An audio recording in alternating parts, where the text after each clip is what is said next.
सुप्रभात बच्चों। आज हम करेंगे कक्षा 8 विषय संस्कृत पाठ 15। पाठ का नाम है उपसर्ग प्रत्यय।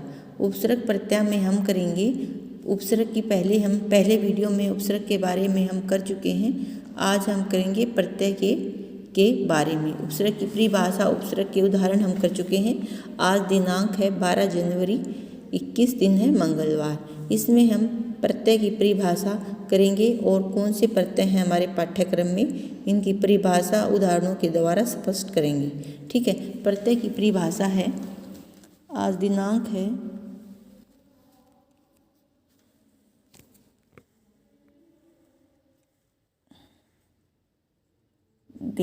है 12 जनवरी, 21 दिन है मंगलवार। दिन कौन सा है? मंगलवार है। पाठ है 15।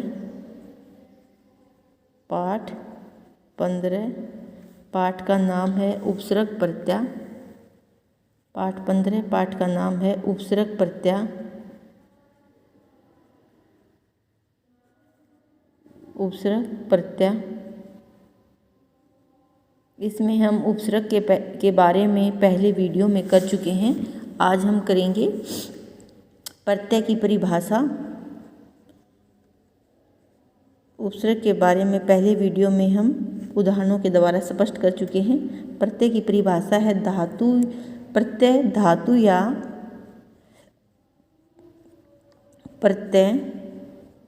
धातु या संज्ञा के बाद जुड़कर उसके अर्थ में परिवर्तन कर देते हैं। प्रत्यय धातु या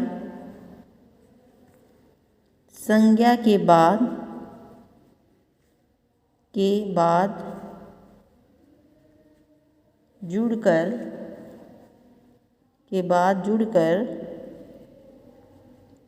उनके अर्थ में परिवर्तन कर देते हैं। प्रत्यय धातु या संज्ञा के बाद जुड़कर उनके अर्थ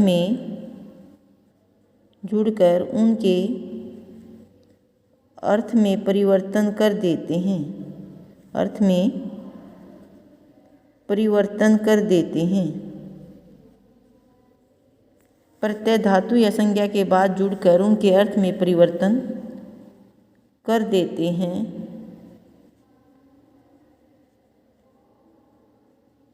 उन्हें प्रत्यय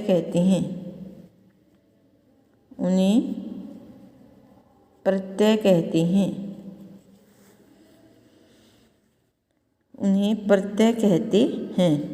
प्रत्यय धातु या संज्ञा के बाद जुड़कर उनके अर्थ में परिवर्तन कर देते हैं, उन्हें प्रत्यय कहते हैं। प्रत्यय हमारे पाठ्यक्रम में 3 प्रत्यय लिए गए हैं, जैसे कत्वा प्रत्यय। इनकी हम परिभाषा और उदाहरणों द्वारा स्पष्ट करेंगे कि इसमें क्या रहता है। जैसे हमारे पाठ्यक्रम में है कत्वा प्रत्यय, लैप प्रत्यय, कत्वा प्रत्यय, लैप प्रत्यय और तुमुन प्रत्यय। कत्वा प्रत्यय, लैप प्रत्यय और तुमुन प्रत्यय। ठीक है। इसमें हम देखेंगे जैसे कत्वा प्रत्यय है।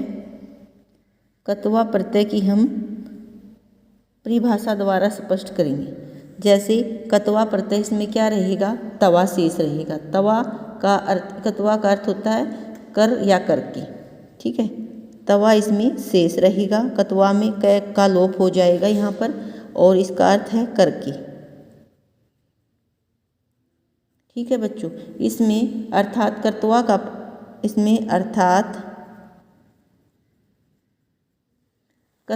प्रत्यय का प्रयोग करते हुए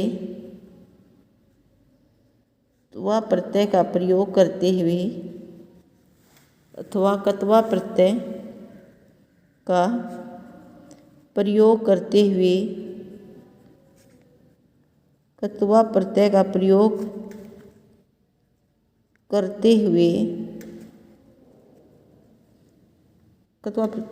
करते हुए धातु के साथ केवल तवा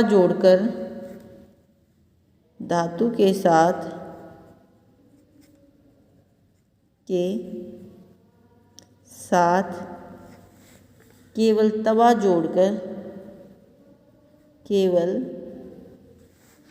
तवा जोड़कर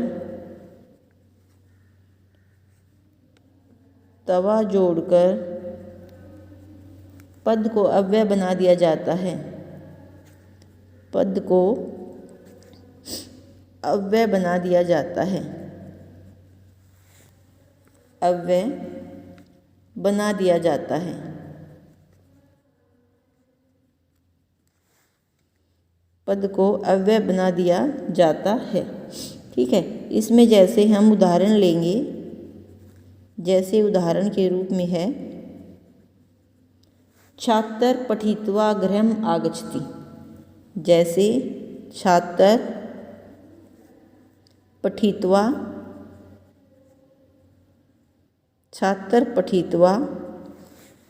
गृहम् आगच्छति। छात्र पठित्वा गृहम् आगच्छति।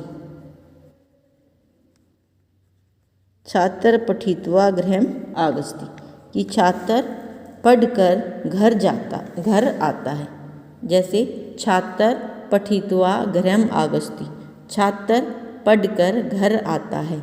छात्र पठित्वा गृहम् आगच्छति, छात्र पढ़कर घर आता है। छात्र पठित्वा गृहम् आगच्छति। ठीक है बच्चों, तो इसमें हमने यही हुआ ना कि करके काम जो है घर आता, तो इसमें किसका लोप हुआ? कै का, और बच गया क्या? कत्तवा बच गया। अब ऐसे ही जैसे लैप है, हमने कतवा लिया था, अब है लैप। लैप में ले का और पै का लोप हो जाता है और शेष बचता है। ले का और पै का लोप हो जाता है और बचता है यह। तो यह का अर्थ क्या होता है? कर। जैसे यह है लैप, यह बच गया इसमें। हमने करके, इसका अर्थ होता है करके। जैसे करके। जब धातु के साथ उपसर्ग का प्रयोग हो तो कत्वा के स्थान पर लैप प्रत्यय का प्रयोग होता है। ये याद रखना है बच्चों। जब धातु के साथ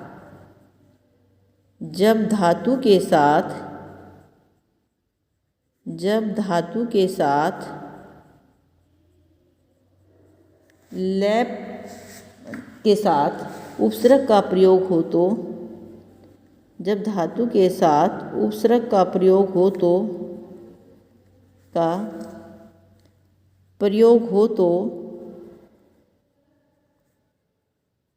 उपसर्ग का प्रयोग हो तो कत्वा के स्थान पर लैप प्रत्यय का प्रयोग होता है। तो कत्वा के स्थान पर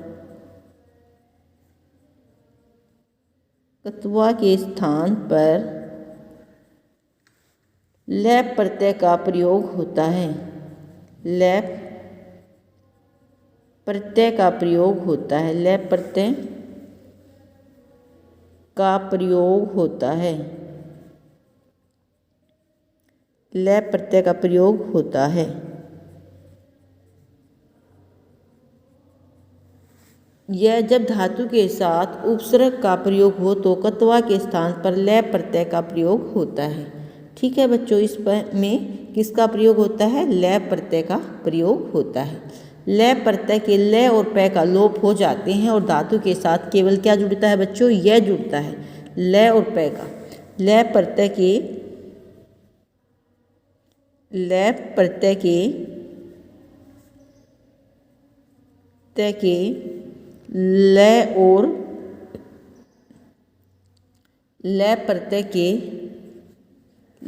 और पै का लोप हो जाता है। ले और पै का लोप हो जाता है। ले और पै का लोप हो जाता है।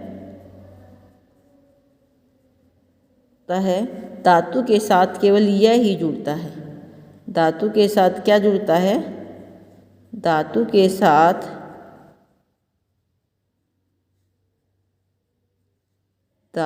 साथ केवल यह ही जुड़ता है।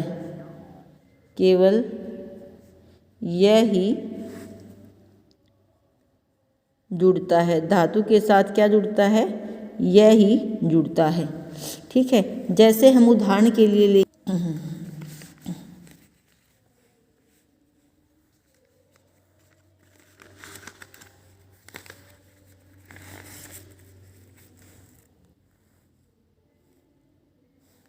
जैसे हम उदाहरण लेंगे, जैसे उदाहरण लिया हमने उपसर्ग लिया सम, ठीक है बच्चों।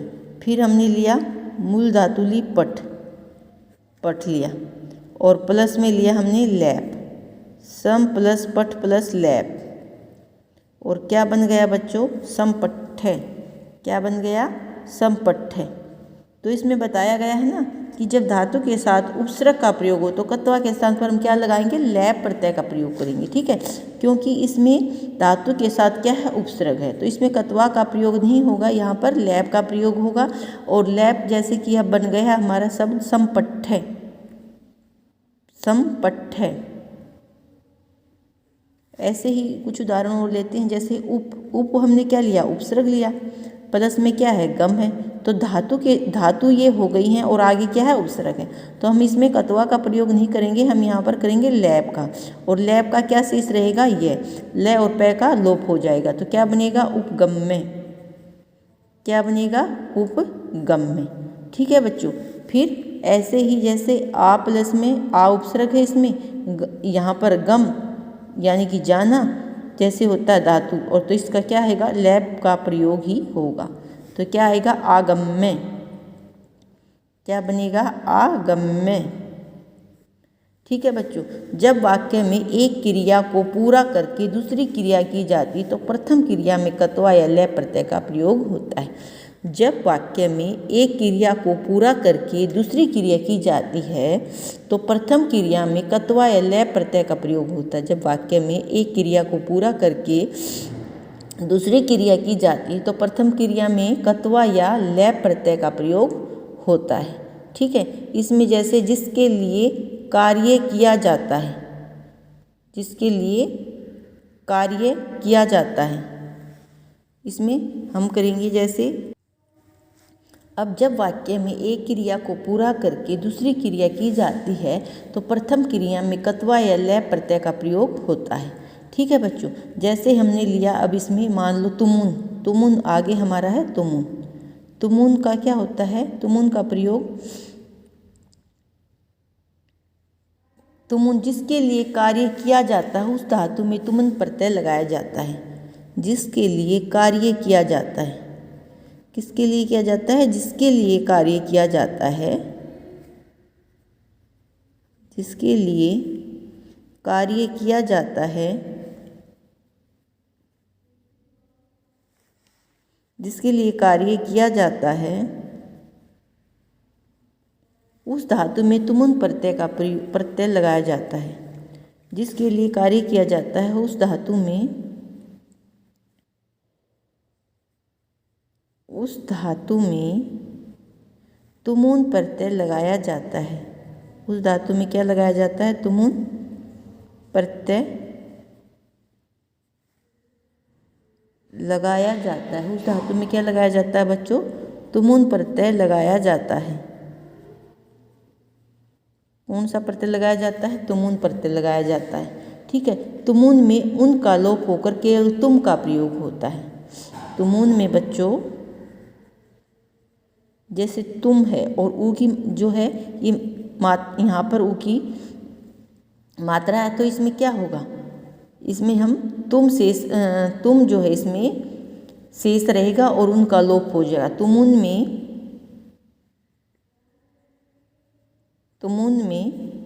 उनका लोप होकर, तुमुन में उनका लोप होकर, तुमुन में उनका लोप होकर केवल तुम का प्रयोग होता है। केवल तुम का प्रयोग होता है, केवल तुम का प्रयोग होता है, ठीक है बच्चों। तो इसमें जैसे छात्र पढ़ने के लिए जाता है, के लिए, तो इसमें हम तुम का प्रयोग किसके लिए कर रहे हैं, तुम का प्रयोग हम यहाँ पर के लिए कर रहे हैं, के लिए, किसके लिए कर रहे हैं, के लिए, ठीक है। और इसमें क्या आएगा, के लिए में जैसे छात्र पढ़ने के लिए जाता है, तो इसमें क्या आएगा, जैसे छात्र पढ़ने के लिए जाता है। जैसे छात्र पढ़ने के लिए जाता है। जैसे छात्र पढ़ने के लिए जाता है। तो इसमें जैसे छात्र पढ़ने के लिए जाता है तो इसमें क्या लिखेंगे, छात्र पठितुम गच्छति। छात्र पठितुम गच्छति। हम इसमें लेंगे छात्र पठितुम गच्छति। गच्छति, छात्र पढ़ने के लिए जाता है। तो इसमें हम किसके लिए प्रयोग किया, पठितुम के लिए, पढ़ने के लिए जाता है ना। तो अब हम कुछ उदाहरण लेंगे, जैसे कत्वा के, तुमुन के और लैब के। अब हम कुछ उदाहरणों द्वारा स्पष्ट करेंगे इनको। जैसे कत्वा, तुमुन और लैब प्रत्यय के द्वारा। कत्वा, तुमुन और लैब प्रत्यय के द्वारा हम इनको स्पष्ट करेंगे। जैसे मान लो गम है, गम प्लस में अगर हम सबसे पहले करेंगे कत्वा प्रत्यय का प्रयोग। कत्वा प्रत्यय का प्रयोग द्वारा हम उदाहरणों द्वारा स्पष्ट करेंगे। जैसे गम प्लस में कत्वा, गम प्लस में कत्वा, तो क्या बना बच्चों, गत्वा। क्या बन गया, गत्वा, क्योंकि इसमें कै का लोप हो गया। ठीक है, इसमें क्या बनेगा, गत्वा। फिर है जैसे पठ प्लस में कत्वा, पठ प्लस में कत्वा, तो क्या बनेगा, पठित्वा। क्या बनेगा बच्चों, पठित्वा। ऐसे ही हस प्लस में कत्वा, हस प्लस में कत्वा, क्या बनेगा, हसीत्वा। हसीत्वा। ठीक है। फिर है जैसे इसमें हम लेंगे, जैसे पा प्लस में कत्वा, पा प्लस में कत्वा,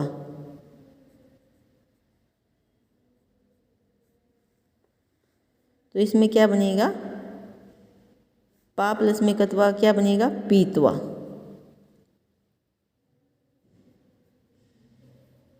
क्या बनेगा बच्चों, पीतवा। जैसे गम प्लस में गत्वा, पठ पठी आएगा यहाँ पर, पठी प्लस में कत्वा, पठित्वा। हसी प्लस में कत्वा, हसीत्वा। और पी प्लस में कत्वा, पीतवा। ठीक है, क्या बन गया, पीतवा। और ऐसे ही भू प्लस में कत्वा, भू प्लस में कत्वा का क्या बनेगा, भूतवा। भू प्लस में कत्वा का क्या बनेगा, भूतवा।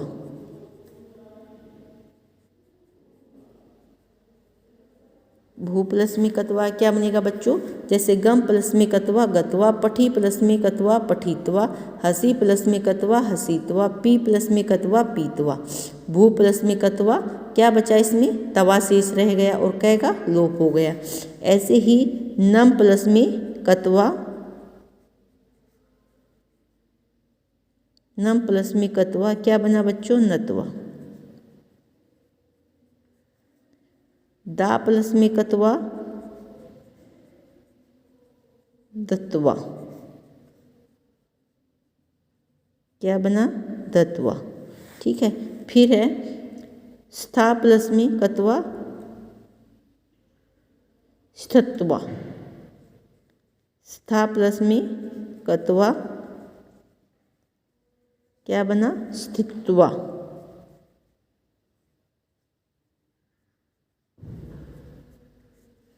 नी प्लस में कत्वा, नी प्लस में कत्वा का क्या बनेगा, नीतवा। क्या बनेगा बच्चों, नीतवा। ठीक है। फिर ऐसे ही जी प्लस में कत्वा का क्या बनेगा, जी प्लस में कत्वा, जी प्लस में कत्वा का क्या बनेगा बच्चों, जीतवा। क्या बनेगा, जीतवा। जी प्लस में कत्वा का क्या बनेगा बच्चों, जीतवा। ठीक है। क्री प्लस में कत्वा का क्या बनेगा? कृत्वा, कृत्वा। क्री प्लस में कत्वा क्या बनेगा? कृत्वा, ठीक है। फिर है तेज प्लस में कत्वा का क्या बनेगा? तेज प्लस में का अर्थ होता है छोड़ना, ठीक है। तेज का मीनिंग क्या होता है? छोड़ना। इसका कत्वा का प्रयोग करेंगे हम, क्या बनेगा? त्यक्त्वा। क्या बनेगा बच्चों? त्यक्त्वा। ऐसे ही सभी आपको ऐसे करके इनके उदाहरणों द्वारा आपको लिखना अपनी फेर नोटबुक में, जो अभी लिखवाया है मैंने। जैसे गम प्लस में कत्वा क्या बना? गत्वा। पठी प्लस में कत्वा क्या बना? पठित्वा। हसी प्लस में कत्वा क्या बना? हसीत्वा। पी प्लस में कत्वा क्या बना? पीत्वा। भू प्लस में कत्वा क्या बना? भूतवा। नम प्लस में कत्वा बना? नत्वा, ठीक है। फिर है दा प्लस में कत्वा? दत्वा। स्था प्लस में कत्वा? स्थित्वा। नी प्लस में कत्वा? नीत्वा। जी प्लस में कत्वा? जीत्वा। क्री प्लस में कत्वा? कृत्वा। तेज प्लस में कत्वा? त्यक्त्वा। ऐसे ही हम आगे करेंगे तुमुन प्रत्यय को। आगे हम करेंगे तुमुन प्रत्यय को। तुमुन प्रत्यय का प्रयोग के लिए हुआ था, ठीक है बच्चों। इसमें हम मान लो यही उदाहरण लेंगे हम, जैसे गम प्लस में तुमुन, ठीक है। गम प्लस में तुमुन,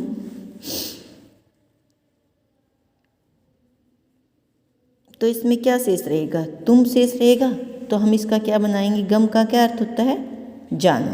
तो हम इसमें लिखेंगे गंतुम, शेष रहा तुम, ठीक है। फिर मान लो हमने लिया पठी प्लस में तुमुन, क्या बचा बच्चों? पठी, इसमें पठी तुम, क्या बच गया? पठी तुम। पठी प्लस में तुमुन का क्या बनेगा? पठी तुम, ठीक है। फिर है हसी प्लस में तुमुन। हसी प्लस में तुमुन क्या बन गया? हसी तुम। क्या बनेगा बच्चों? यहाँ पर हसी तुम बनेगा। तुमुन का शेष रहेगा तुम, ठीक है। फिर है पा प्लस में तुमुन। पा प्लस में तुमुन, इसमें हम क्या लिखेंगे? पातुम। क्या शेष रहेगा यहाँ पर? तुम, ठीक है। फिर है भू प्लस में तुमुन। भू प्लस में तुमुन, इसमें भवितुम। क्या बनेगा? भवितुम, भवितुम। फिर है नम प्लस में तुमुन। नम प्लस में तुमुन क्या बनेगा? नंतुम। दा प्लस में तुम। दा प्लस में तुम क्या बनेगा? दातुम, ठीक है। फिर है श्रु प्लस में तुमुन। श्रु प्लस में तुमुन, इसमें क्या बनेगा? श्रोतुम। सुनना होता है। दामिनी देना और श्रुमिनी सुनना, श्रोतुम। क्या बनेगा इसमें? श्रोतुम। फिर है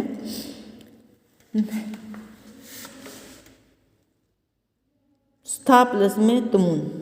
स्था प्लस में तुमुन, इसका क्या बनेगा? स्थातुम। क्या बनेगा बच्चों इसमें? स्थातुम।